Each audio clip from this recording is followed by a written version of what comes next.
వాళ్ళు కూడా గ్రేటర్ హైదరాబాద్లో షిఫ్ట్ అయ్యే పరిస్థితి ఉంది కాబట్టి ఆ పార్టీ అనేది ఇంకా తెలంగాణలో మనుగడ అనేది నాకు తెలిసి ప్రశ్నార్థకమే చెప్పాలంటే.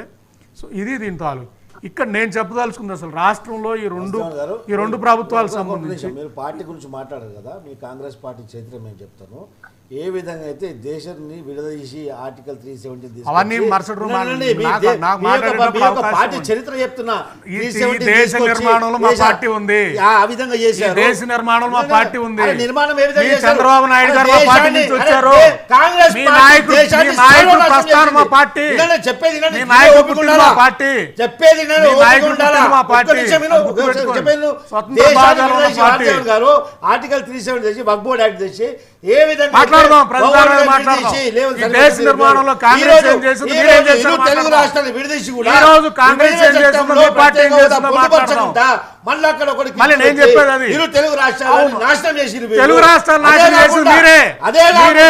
తెలుగు రాష్ట్రాలను నాశనం చేసి పార్లమెంట్ లో రాష్ట్ర విభజన టైంలో రాష్ట్ర విభజన సమయంలో రాష్ట్ర విభజన జరుగుతా ఉందంటే రాష్ట్ర విభజన జరుగుతా ఉందంటే సమైక్యాంధ్రం కూర్చున్నాడు, సమైక్యాంధ్రం నాటమాడాడు. రాష్ట్ర విభజన జరుగుతా ఉంటే సిగ్గుండాలి ప్రతిపక్ష పార్టీ నాయకుడుగా విభజన తాలూకా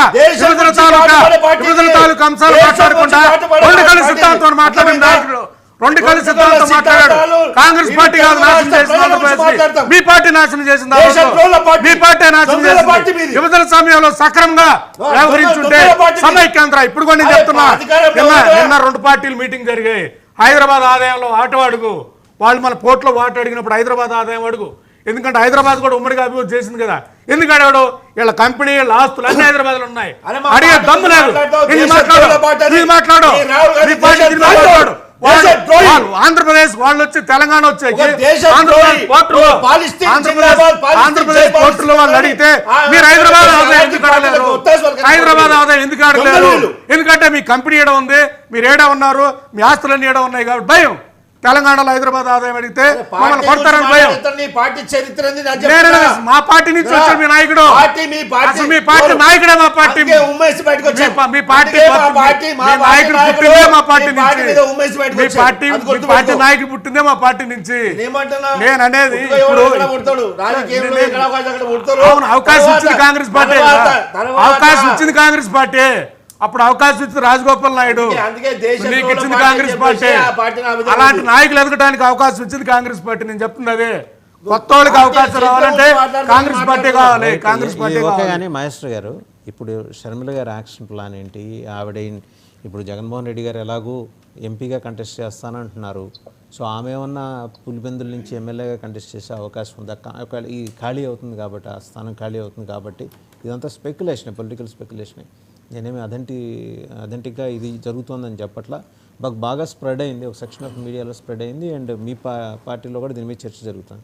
if such is the case, Pulivendula నుంచి ఆమె రాజశేఖర రెడ్డి గారి లెగసీని కంటిన్యూ చేయడం కోసం ఆమె అక్కడి నుంచి కంటెస్ట్ చేసి గెలిచే అవకాశాలు. సార్ ఇక్కడ వారసత్వం అంటే మన ఇంటి పేరు కాదు. మన జనరల్గా వారసత్వం అంటే ఇంటి పేరు అనుకుంటారు. ఇప్పుడు జనరల్గా ఎన్టీ రామారావు వారసత్వం అంటే ఎన్టీ రామారావు సిద్ధాంతం, ఆయన ఆదర్శం వెళ్ళాలి అంటే ఆయన ఏంటి, ఆయన విధానం ఏంటి వెళ్ళాలి. అలాగే రాజశేఖర రెడ్డి గారి వారసత్వం అంటే వాళ్ళ సిద్ధాంతం, వాళ్ళ వర్షం వెళ్ళాలి. ఇక్కడ చూసుకుంటే ఆంధ్రప్రదేశ్లో ఈ వైసీపీ పార్టీ వచ్చేకి జనరల్గా రాజశేఖర రెడ్డి గారి టైంలో ఆయన రైతుల పక్షపాతిగా ఉన్నాడు, లౌకికవాది, ఏ రోజు కూడా మతత్వ శక్తులతో ఉండలేదు. అలాగే మూడోది వచ్చేకి స్వతంత్రంగా ఉన్నాడు, అన్ని గ్రూపులను కలిపి వెళ్ళినాడు ఆయన. యాక్చువల్గా కుల ప్రస్తావన కూడా ఆయన ప్రస్తావన టైంలో లేదు.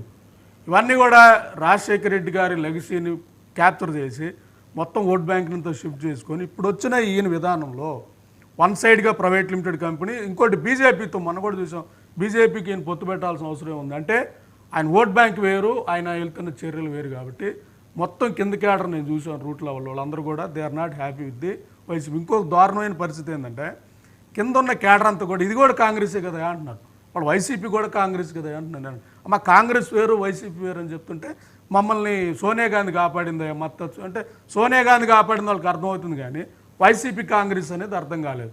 ఇప్పుడు ఈ పరంపరలో షర్మిల గారు దీని మీద మాట్లాడటం, షర్మిల గారు అవుట్ రైట్గా దీని మీద వర్కౌట్ చేయడం మీరు చూసారా, మాట్లాడే విధానంలో ఇవన్నీ కూడా చూసినప్పుడు ఆబ్వియస్గా షర్మిలారెడ్డి గారికి ఆంధ్రప్రదేశ్లో రాజశేఖర రెడ్డి గారు వారసత్వం దట్టు కాంగ్రెస్ పార్టీ కాబట్టి మోర్ స్కోప్ ఉంది. ఆ పరంపరలో ఆమె కానీ మీరు అన్నట్టు పులివెందులకు కానీ కంటెస్ట్ చేసి గెలవటం అనేది జరుగుతుంది. ఎందుకంటే పై ఎలక్షన్లో దట్టు గవర్నమెంట్ రూలింగ్ కూడా ఉన్న పరిస్థితి కాబట్టి, వైసీపీ లేని పరిస్థితి కాబట్టి ఫెయిర్గా ఎలక్షన్ జరిగే విధానం పులివెందుల్లో వస్తే షర్మిలారెడ్డి గారు గెలిచే అవకాశం ఉంటుంది. అది ఇంకా మనం స్పెక్యులేషన్. బట్ ఆంధ్రప్రదేశ్లో అయితే ఈ రోజు జరుగుతున్న ఈ కార్యక్రమం రాజశేఖర రెడ్డి గారి దీంతో వారసత్వం ఎవరనేది, వారసత్వం అంటే ఇంటి పేరు కాదు, వారసత్వం అనేది ఆశయాలు.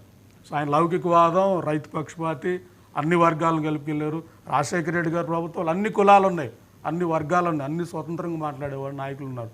ఇప్పుడు ఈ ప్రాసెస్లు ఇది లేదు కాబట్టి వ్యాక్యూమ్ ఉంది. నేను చెప్పాలంటే వైసీపీలో ఉన్న మొత్తం కొద్దిగా స్వతంత్ర భాజాలు ఉండాలనుకున్న నాయకులందరూ కూడా కాంగ్రెస్ షిఫ్ట్ అవుతారు అనేది అది పెద్ద దూరం ఏం లేదు. కాకపోతే మా పార్టీ ఇంకా వర్కౌట్ చేయాలి, నిర్మాణం జరగాలి. ఒకసారి లక్ష్మణ్ గారు ఇంకా మేజర్ డెవలప్మెంట్స్ ఏంటంటే బీజేపీలో జరుగుతున్నాయి. అలాగే కిరణ్ కుమార్ రెడ్డి గారిని ఆంధ్రప్రదేశ్ రాష్ట్ర బీజేపీ శాఖ అధ్యక్షునిగా త్వరలోనే నియమించే అవకాశం ఉన్నాయన్నమాట. ఈమె 2 ఏళ్ల పదవీ కాలం పూర్తయిందో లేదో తెలియదు, కానీ ఒకవేళ పూర్తయ్యేదాకా ఆగి తర్వాత ఆయన నియమించే అవకాశాలు ఉన్నాయంటున్నారు. అండ్ ఇందాక డిస్కస్ చేసినట్టు 2029కి తెలుగుదేశం బీజేపీ కాంబినేషన్లో అలయన్స్లో వీలైతే జనసేన కూడా తెలంగాణలో తెలుగుదేశం ప్రభుత్వం ఏర్పాటు కావడానికి కావాల్సిన ప్రయత్నాలు